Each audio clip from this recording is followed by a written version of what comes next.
What really sparks me is the outdoors, biking, hiking, just being outdoors. And what that has taught me is that I need that time to balance my life. Work is very busy and gets crazy, but being outside gives me that time to just reflect and relax and enjoy and understand the greater world around us. It actually makes me a better person and gives me energy for working. My spark has been reading. Ever since I was little, maybe 2.5, 3 years old, my mother taught me how to read. And as soon as I could read, I read everything in sight. I read road signs, I read directions, I asked questions. So that passion, that spark to read continued on till now. So I read. In spite of not being able to travel a lot, I was able to see the world from my bedroom, read and look at read into people's minds, discover, find out why things move, why don't they move, why birds fly. So all those kind of things really became a lifelong spark for me. My main spark in life today is politics, and what my love of politics has evolved into my career. And what that's shown me and helped me is, one thing is I've learned patience. What I've learned, especially in local government, is the ability of politics to help shape people's lives and make their lives better, and provide great services and provide people opportunities to improve themselves. But I've also had a spark my whole life is the love of the outdoors. And what that's done with my love of politics has also provided me the opportunity to have some balance in life so that I don't have to always get involved in politics and get muddled up with that, where I've learned you need that balance in life to be able to learn and exceed and excel in your expectations.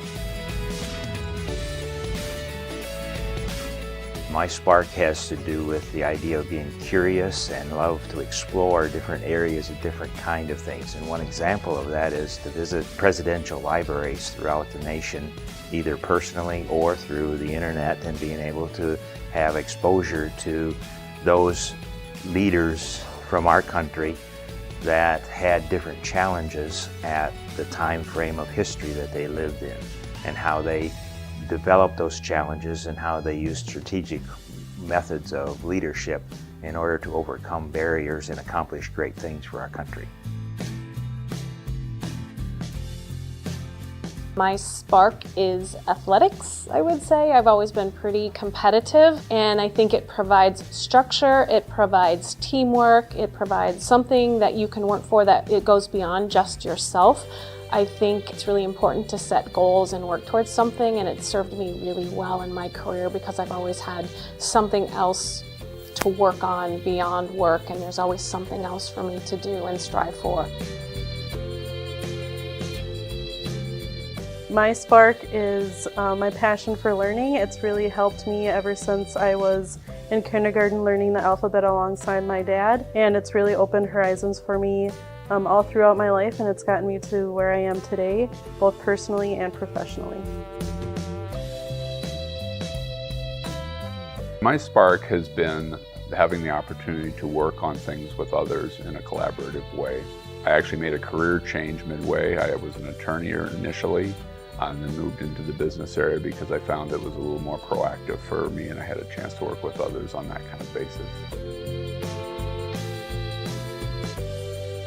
My spark is reading, just maybe not surprising.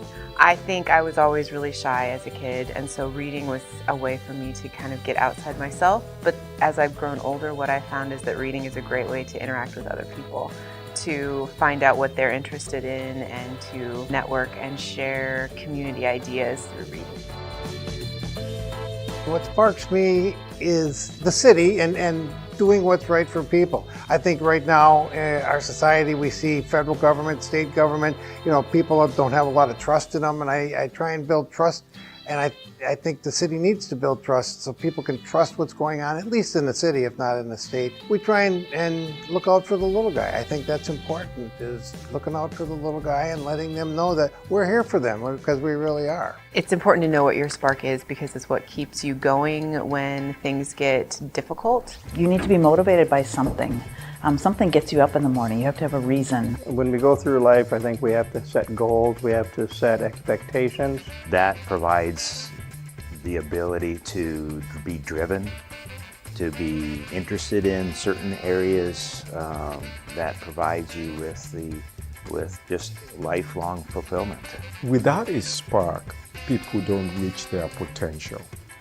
We're likely to limit how much we can do, how much we think we could achieve. But I think once you find that spark, and if you can find some sort of lifelong way to connect with that will really help guide your career decisions. It's not just academics or sports, it's the combination of having those experiences with other people that really helps you grow and helps you expand and stretch. I see a lot of people, if they don't have the hobbies or the spark, they just kind of give up, and you need challenges. You need a reason to get up in the morning. The more experiences that you have in your life, whether it's travel or reading or whatever it is, just makes you a well-rounded person. Without that spark for maybe travel or maybe science, maybe reading, then we are in a constricted world, so to say.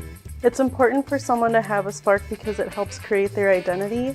It helps to find passion areas, it helps to find areas of growth, areas of strength, and also it's a motivator for people to keep going. Knowing what your passion is, knowing what your spark is, and going after it.